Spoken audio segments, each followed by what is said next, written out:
Hi, എല്ലാവർക്കും നമസ്കാരം. മുമ്പെങ്ങുമില്ലാത്ത വിധം ഹിന്ദുമത അനുഷ്ഠാനങ്ങളും ആചാരാനുഷ്ഠാനങ്ങളും ഹിന്ദു ദൈവങ്ങളും ഹിന്ദുക്കളുടെ ഭക്തിയും എല്ലാം വിമർശന വിധേയമായി കൊണ്ടിരിക്കുകയാണ്. അതിന് മുൻകൈ എടുക്കുന്നത് തന്നെ ഹിന്ദുക്കളാണ്. അതാണ് ഒരു വിരോധാഭാസം. ഈ ഹിന്ദുക്കളായിരിക്കുന്ന ആളുകൾ തന്നെയാണ് ഈ ഹിന്ദുക്കളെയും അവരുടെ ആചാരാനുഷ്ഠാനത്തെയും ഇതിനെയൊക്കെ കുറിച്ച് ദൈവങ്ങളെയും കുറിച്ചൊക്കെ തള്ളി പറയുന്നതും വിമർശനാത്മകമായി സംസാരിക്കുന്നതും ഒക്കെ. നമ്മുടെ മെയിൻ സ്ട്രീം മാധ്യമങ്ങൾ വരെ ഇങ്ങനെയുള്ള ചർച്ചകൾ ഏറ്റെടുക്കുന്നു എന്ന് ആലോചിക്കുമ്പോൾ വളരെയധികം സങ്കടം തോന്നുകയാണ്. കാരണം ഇതൊരു അപകടകരമായ അവസ്ഥയെന്ന് ആരും മനസ്സിലാക്കുന്നില്ല. ഈ ചർച്ച ചെയ്യുന്ന ആളുകൾ ഇതിന്റെ പുറകിൽ ഒളിഞ്ഞിരിക്കുന്ന ഒരു അപകടം മനസ്സിലാക്കുന്നുണ്ടോ, അത് എത്രമാത്രം ആഴത്തിലേക്കുള്ള ഒരു അപകടമാണെന്ന് ആരും ചിന്തിക്കുന്നില്ല എന്നുള്ളത് എനിക്ക് തോന്നിയത്. ഒരു സമൂഹത്തിന്റെ കൂടിച്ചേരലിനാണ് ഇത് വഴിവെക്കുന്നത്. ഒരു പ്രത്യേക വിഭാഗത്തിന്റെ ഒരു കൂടിച്ചേരൽ, അതായത് ഒരു ഭക്ത സമൂഹം നമ്മുടെ ഇടയിൽ രൂപപ്പെട്ടുകൊണ്ടിരിക്കുന്നില്ല. അറിയാതെ തന്നെ അത് വളരെ വേഗത്തിൽ സംഭവിക്കുന്നു എന്നുള്ളതാണ് എനിക്ക് തോന്നിയത്. കാരണം നമ്മുടെ പത്രങ്ങളായാലും ന്യൂസ് ചാനലുകളായാലും മറ്റ് സോഷ്യൽ മീഡിയ പ്ലാറ്റ്ഫോംസ് ആയാലും നമ്മൾ ശ്രദ്ധിച്ചാൽ അറിയാം, അതിനടിയിൽ വരുന്ന കമന്റുകളും കാര്യങ്ങളും ചർച്ചകളും ഒക്കെ കണ്ടാൽ നമുക്കറിയാം ഒരു വിഭാഗത്തിന്റെ ഏകീകരണം വളരെ വേഗത്തിൽ സംഭവിച്ചുകൊണ്ടിരിക്കുന്നുണ്ട്. അത് വളരെ അപകടകരമായിട്ടുള്ളൊരു കാര്യമാണ്. പലരും ചിന്തിക്കാതെ പോകുന്ന കാര്യം. കാരണം മുൻ കാലഘട്ടങ്ങളിലൊക്കെ എല്ലാ മതസ്ഥരും ഒരുമിച്ച് ഒരേ മനസ്സോടുകൂടി സ്നേഹത്തോടെ കഴിഞ്ഞിരുന്ന നാടാണ് നമ്മുടേത്. ആ ഒരു ഇതില് ഇപ്പൊ നമ്മള് പുതുതലമുറ ടെക്നോളജിയൊക്കെ അഡ്വാൻസ്ഡ് ആയിട്ട് വളർന്ന കാലഘട്ടത്തില് ഒരു ജനവിഭാഗത്തെയും അവരുടെ ആരാധനാ പുരുഷന്മാരായിട്ടുള്ള ശ്രീരാമനായാലും ശ്രീകൃഷ്ണനായാലും അവരെയൊക്കെ വിമർശിക്കുകയും പരിഹസിക്കുകയും ആചാരാനുഷ്ഠാനങ്ങളെ നിന്ദിക്കുകയും തള്ളിപ്പറയുകയും ഒക്കെ ചെയ്യുന്ന ഒരവസ്ഥ കാണുമ്പോൾ ഓട്ടോമാറ്റിക്കലി ചിന്തിക്കും, ഞങ്ങൾക്ക് എന്തുകൊണ്ട് ഒന്നിച്ച് നിന്നുകൂടാന്ന്. അങ്ങനെ ഒരു മുൻതൂക്കം ഇപ്പൊ നമ്മുടെ സമൂഹത്തിലുണ്ട്. അത് ആരും കണ്ടില്ല എന്ന് നടിക്കരുത്, അത് സംഭവിച്ചു കൊണ്ടിരിക്കുന്നുണ്ട്. കാരണം നാമജപത്തെ കുറിച്ച് ഒരാൾ പറഞ്ഞാൽ ഉടൻ അയാൾ BJP ആയി മാറുകയാണ്, അല്ലെങ്കിൽ അയാൾ സംഖ്യയായി മാറുകയാണ്. എത്രയോ മറ്റു പാർട്ടിക്കാര്, കോൺഗ്രസ്സുകാര്, CPM-കാരായിട്ടുള്ള എത്രയോ പേര് ഭക്തരായിട്ടുള്ളവരുണ്ട്. അവര് രാമനാമം ജപിക്കുന്നവരുണ്ട്. ഈ രാമക്ഷേത്രത്തിന്റെ പ്രതിഷ്ഠാ ചടങ്ങ് നടക്കുന്ന അക്ഷതം വാങ്ങുകയും ആ പവിത്രമായിട്ട് സൂക്ഷിക്കുകയും ആ ഒരു മനസ്സോടുകൂടി പൂജാമുറിയിൽ പൂജിക്കുകയും അക്ഷതം കൊണ്ടുവെക്കുകയും ചെയ്ത CPM-കാരും കോൺഗ്രസ്സുകാരും വരെ ഉണ്ട്. അതൊന്നും ആരും പരസ്യമായിട്ട് പറയില്ല. എല്ലാവരും BJP-കാരല്ല. ഈ അക്ഷതം വാങ്ങിയവരോ ശ്രീരാമനെ ജപിക്കുന്നവരോ രാമനാമം ജപിക്കുന്നവരോ ഒന്നും BJP-കാരോ സംഘപരിവാറുകാരോ ഒന്നും അല്ല. പക്ഷേ അങ്ങനെ പട്ടം ചാർത്തി കൊടുക്കുകയാണ് അങ്ങനെ പറയുന്നവരെയൊക്കെ. അതൊക്കെ വളരെ നമ്മുടെ സമൂഹത്തിന് ദോഷം ചെയ്യുന്ന ഒരു കാര്യമാണ്. ഈ പറയുന്നവരോ ചർച്ച ചെയ്യുന്നവരോ ചിന്തിക്കുന്നില്ല. നമ്മുടെ മുൻ കാലഘട്ടങ്ങളിലൊക്കെ ഒരുപാട് ഭക്തി പടങ്ങളൊക്കെ ഇറങ്ങിയിട്ടുണ്ട്, അല്ലെ? ശ്രീകൃഷ്ണന്റെ ആയാലും ശരി, അയ്യപ്പ സ്വാമിയുടെ ആയാലും ശരി, ഇപ്പൊ ദേവിയുടെ ആയാലും ശരി, ഒരുപാട് ഭക്തി പടങ്ങൾ ഇറങ്ങിയിട്ടുണ്ട്. അന്നൊന്നും ഇല്ലാത്ത തരത്തിലുള്ള വിമർശനം ഇപ്പൊ ഒരു ഭക്തിപടം ഇറങ്ങിയാൽ നമുക്കറിയാം. മാളികപ്പുറം ഇറങ്ങിയ സമയത്ത് ഏതെല്ലാം തരത്തിൽ ആ പടം വിമർശിക്കപ്പെട്ടു എന്ന്. മുമ്പും അയ്യപ്പ സ്വാമിയുടെ പടം ഇറങ്ങിയിട്ടുണ്ട്. അന്നൊന്നും ഇങ്ങനെ ആരും വിമർശിച്ചിട്ടില്ല. അതിനെ അതിൻ്റെതായ രീതിയിൽ എല്ലാ ജാതി മതസ്ഥരും ഉൾക്കൊണ്ടു എന്നുള്ളതാണ് അന്നത്തെ ജനതയുടെ ഒരു മനസ്സ്. ഇന്ന് നമ്മൾ പുരോഗമനം പറയും, എന്നിട്ട് അപ്പുറത്ത് മാറി നിന്ന് ജാതി പറയുകയും ചെയ്യും. അതാണ് ഇവിടെ നടന്നുകൊണ്ടിരിക്കുന്നത്. മറ്റ് ജാതി മതസ്ഥരെ കുറ്റം പറയുകയോ അവരുടെ മതത്തിനെയോ അവരുടെ ദൈവത്തെയോ ആരെങ്കിലും എന്തെങ്കിലും പറയുകയോ ചെയ്തു കഴിഞ്ഞാൽ അവര് വളരെ ശക്തമായി പ്രതികരിക്കുകയും സമൂഹത്തിൽ നിന്ന് തന്നെ പല ആളുകളുടെയും ശക്തമായ പ്രതികരണങ്ങൾ, ചർച്ചകളൊക്കെ നടക്കുന്നതും നമ്മൾ കണ്ടിട്ടുണ്ട്. കാലങ്ങളായിട്ട് ഹിന്ദു ദൈവങ്ങളുടെ പേരിട്ട് സിനിമ ഇറക്കുക, ഹിന്ദു ദൈവങ്ങളുടെ പേരിട്ട് ആളുകളെ കളിയാക്കുകയും ഹിന്ദുക്കളുടെ ദൈവങ്ങളുടെ പേര് പറഞ്ഞ ആളുകളെ കളിയാക്കുകയും അവരുടെ ആചാരങ്ങളെ കളിയാക്കുകയും ഒക്കെ ചെയ്തപ്പോഴൊന്നും ഒരു ഹിന്ദു പോലും പ്രതികരിച്ചിട്ടില്ല. അവർ ആ ഒരു അർത്ഥത്തിലേ എടുത്തിട്ടുള്ളൂ, ആ ഒരു രീതിയിലേ കൊണ്ടുപോയിട്ടുള്ളൂ. പക്ഷെ അതൊക്കെ മാറ്റി ചിന്തിക്കേണ്ട സമയമായി എന്ന് കുറെ പേരെങ്കിലും ചിന്തിക്കാനുള്ള കാരണം എന്ന് പറഞ്ഞാൽ നിരന്തരമായിട്ടുള്ള വിമർശനങ്ങളാണ്. നമുക്കറിയാം, ചിത്ര ചേച്ചി രാമക്ഷേത്രത്തിന്റെ അയോധ്യയിലെ രാമക്ഷേത്രത്തിന്റെ പ്രതിഷ്ഠ നടക്കുന്ന സമയത്ത് രാമനാമം ജപിക്കുകയും 5 തിരിയിട്ട വിളക്ക് കൊളുത്തുക എന്ന് ചെയ്യുകയും വേണമെന്ന് പറഞ്ഞതിന്റെ പേരിൽ എന്തെല്ലാം വിമർശനങ്ങൾ നേരിട്ടു. എത്ര വലിയൊരു ഗായികയാണ്, അല്ലെ? നമ്മുടെ എല്ലാ അഭിമാനമായിട്ടുള്ള ഒരു ഗായികയാണ്. അവരുടെ വിശ്വാസമാണ് അവർ പറഞ്ഞത്. അവരുടെ വിശ്വാസം വിശ്വസിക്കുന്നവർ വിശ്വസിച്ചാൽ മതി, അല്ലാത്തവർ വിശ്വസിക്കണ്ട. ഹിന്ദു മതത്തിന്റെ വിശാലത എന്ന് പറഞ്ഞാല് ഒരാളെയും ഒന്നിനും നിർബന്ധിക്കുന്നില്ല എന്നുള്ളതാണ്. പണ്ട് കാലങ്ങളിൽ എല്ലാ ഹിന്ദു ഭവനങ്ങളിലും സന്ധ്യയ്ക്ക് വിളക്ക് കൊളുത്തുകയും ആ വിളക്കിന് മുന്നിൽ ഇരുന്ന് നാമം ജപിക്കുകയും ചെയ്യുന്ന ഒരു സിസ്റ്റം ഉണ്ടായിരുന്നു. ഇന്ന് എത്ര ഹിന്ദു ഭവനങ്ങളിൽ അങ്ങനത്തെ ഒരു സിസ്റ്റം ഉണ്ട്? ഒരിക്കലും ഇല്ലാന്നേ പറയുള്ളൂ. വളരെ ചുരുക്കം ചില വീടുകളിലെ സന്ധ്യയ്ക്ക് വിളക്ക് കൊളുത്തി അതിന് മുമ്പിലിരുന്ന് സന്ധ്യാനാമം ജപിക്കുകയും ചെയ്യുന്നുള്ളൂ. മറ്റ് വീടുകളിലൊക്കെ പറഞ്ഞാൽ സന്ധ്യയ്ക്ക് ഓഫീസിൽ നിന്ന് വന്ന് കയറി കഴിഞ്ഞു അവരവരുടെ കാര്യങ്ങളൊക്കെ ചെയ്തു, മക്കളെയും കൂട്ടി പുറത്ത് കറങ്ങാനിറങ്ങി വീട് പൂട്ടിയിട്ട് മിക്ക വീടുകളും ഈ സന്ധ്യാസമയത്ത് അടഞ്ഞു കിടക്കുന്നതായിട്ടാണ് നമ്മൾ കാണുന്നത്. ഒരു വീട് പോലും ഫ്രണ്ട് വാതിൽ തുറന്നിട്ട് നിലവിളക്ക് കൊളുത്തി വെച്ചതായിട്ട് എവിടെയും കാണുന്നില്ല. വളരെ ചുരുക്കം ചില വീടുകളിൽ മാത്രമേ കാണുന്നുള്ളൂ. ആരും അവരെ അതിന് നിർബന്ധിക്കുന്നുമില്ല. നീ ഒരു ഹിന്ദുമത വിശ്വാസിയാണ്, അതുകൊണ്ട് നീ ഗീത പഠിച്ചിരിക്കണം, നീ ഗീത അറിഞ്ഞിരിക്കണം, അല്ലെങ്കിൽ മഹാഭാരതം വായിച്ചിരിക്കണം, രാമായണം വായിക്കാൻ അറിയണം, വായിച്ചിരിക്കണം എന്ന് ആരും ഒരു ഹിന്ദുവിനെയും നിർബന്ധിക്കാറില്ല. അവനവന്റെ ഇഷ്ടമാണ്. രാമായണം വായിക്കണോ, ഗീത വായിക്കണോ, ഭഗവത്ഗീത വായിക്കണോ, അത് അറിയണോ എന്നുള്ളതൊക്കെ അവനവന്റെ ഇഷ്ടമാണ്. നാമം ജപിക്കണോ എന്നുള്ളതും ഒരു ഹിന്ദുവിന്റെ സ്വയം താല്പര്യമാണ്. ഒരു ഹിന്ദുവിനെയും നീ ദിവസവും 2 നേരം അമ്പലത്തിൽ പോകണം, രാവിലെയും വൈകിട്ടും നീ ഹിന്ദു ആണെങ്കിൽ അമ്പലത്തിൽ വന്നിരിക്കണം എന്ന് ഒരു ക്ഷേത്രത്തിലും എഴുതി വെച്ചിട്ടുമില്ല, ഒരു ക്ഷേത്രവും നിർബന്ധിക്കുന്നുമില്ല, ഒരു ഹിന്ദുക്കളുടെ സംഘടനകളും അതിന് ആഹ്വാനം ചെയ്യുന്നുമില്ല. ഇഷ്ടമുണ്ടെങ്കിൽ പോകാം, ഇഷ്ടമുണ്ടെങ്കിൽ ആചരിക്കാം, ഇഷ്ടമുണ്ടെങ്കിൽ വ്രതമെടുക്കാം, അല്ലെങ്കിൽ വേണ്ട എന്നുള്ളതാണ് ഹിന്ദുവിന്റെ വിശാലത.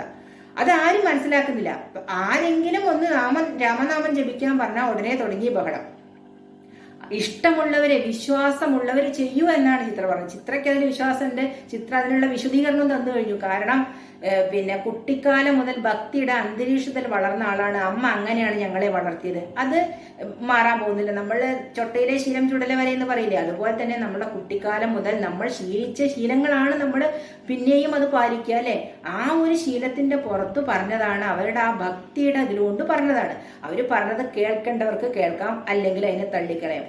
അപ്പൊ ഉടനെ അവര് സംഘപരിവാറുകാരായി അവരാണ് ബാബരി മസ്ജിദ് പൊളിച്ചത് എന്നുള്ള തരത്തിലൊക്കെ അവരെ വിമർശിക്കുകയും കുറ്റപ്പെടുത്തുകയും നമ്മുടെ ഒരു എന്താ പറയുക അഭിമാനമായിട്ടുള്ള ഒരാളാണെന്നുള്ളത് ചിന്തിക്കാതെ അതുവരെയുള്ള വാഴ്ത്തുപാട്ടുകളൊക്കെ മറന്നിട്ട് അവരെ അധിക്ഷേപിക്കാൻ മുന്നിൽ നിന്ന ആൾക്കാരാണ് നമ്മൾ.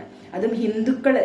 അത് ആദ്യം പറയണം. ഹിന്ദുക്കൾ മറ്റു മതസ്ഥരാണെങ്കിൽ നമുക്കത് പറയാം, അങ്ങനെയല്ല. ഹിന്ദുക്കൾ തന്നെ ഹിന്ദുക്കളെ പറയുന്നൊരവസ്ഥ, ഇതൊക്കെ അപകടകരമായ ഒരു അവസ്ഥയിലേക്ക് കൊണ്ടെത്തിക്കും. കാരണം സാധാരണക്കാരായിട്ടുള്ള ഭക്തരായിട്ടുള്ള കുറേ ആളുകളുടെ മനസ്സിലേക്ക് ഞങ്ങൾ ഒറ്റക്കെട്ടായി നിൽക്കണം, ഒറ്റക്കെട്ടായി മുന്നോട്ട് പോകണം, നമ്മളുടെ മതത്തിനെ ഇനി ചവിട്ടി തേക്കാനുള്ള അവസരം ഉണ്ടാക്കാതിരിക്കാൻ നോക്കണം, അതുകൊണ്ട് നമ്മൾക്കിടയിൽ ഒരു ഏകീകരണം ഉണ്ടാവണം, നമ്മളുടെ മതത്തിന്റെ പേര് പറഞ്ഞിട്ട് ഇനി ഒരു സിനിമ വേണ്ട, അല്ലെങ്കിൽ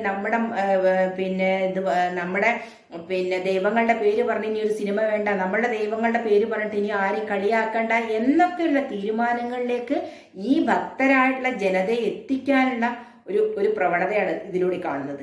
അത് നമ്മൾ കണ്ടു. ഇപ്പൊ അന്നപൂർണി എന്ന് പറഞ്ഞ നയൻതാര സിനിമ ഇറങ്ങിയ സമയത്ത് അതിന്റെ പ്രതിഫലനം കണ്ടു. ഇതിനു മുമ്പ് ഇഷ്ടംപോലെ ഇതുപോലെ ഭക്തി സിനിമകളും അതിൽ ഇതുപോലുള്ള പല സിറ്റുവേഷൻസ് ഒക്കെ ഉണ്ടായി. അന്നൊന്നും ആരും പ്രതികരിച്ചിട്ടില്ല.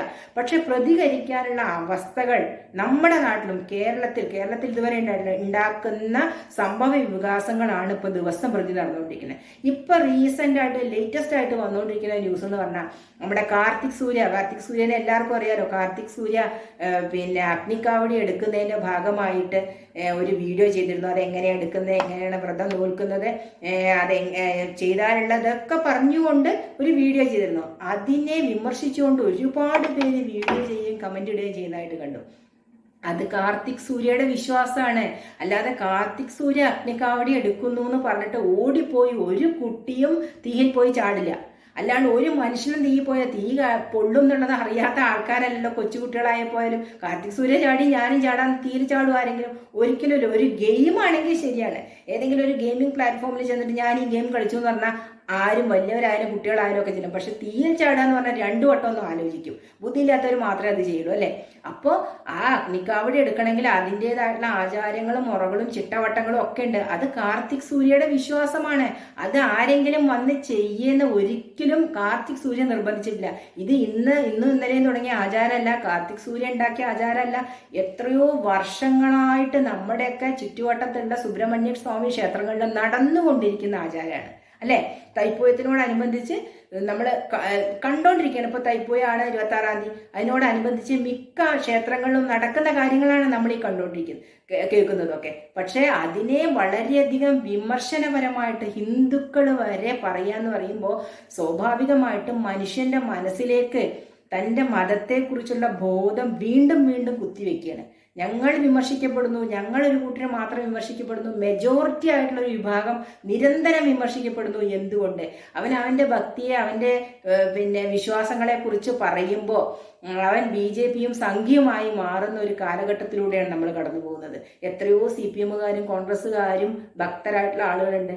അതൊന്നും മുഖവിലയ്ക്ക് എടുക്കാതെ തന്നെ പെട്ടെന്ന് ചാപ്പ കുത്തി കൊടുക്കണം. പ്രശസ്തരായിട്ടുള്ള വ്യക്തികളാണെങ്കിൽ പെട്ടെന്ന് ഇപ്പോൾ ശോഭന BJPയുടെ ഒരു വേദിയിൽ പ്രധാനമന്ത്രിയോടൊപ്പം പങ്കെടുത്തു എന്ന് പറഞ്ഞിട്ട് അവരെ സംഖ്യയാക്കി. അവർ സത്യത്തിൽ ഞാൻ ഏത് രാഷ്ട്രീയത്തിലാണ് വിശ്വസിക്കുന്നതെന്ന് അവർ പറഞ്ഞിട്ടില്ല ഇന്ന് വരെ, അല്ലേ?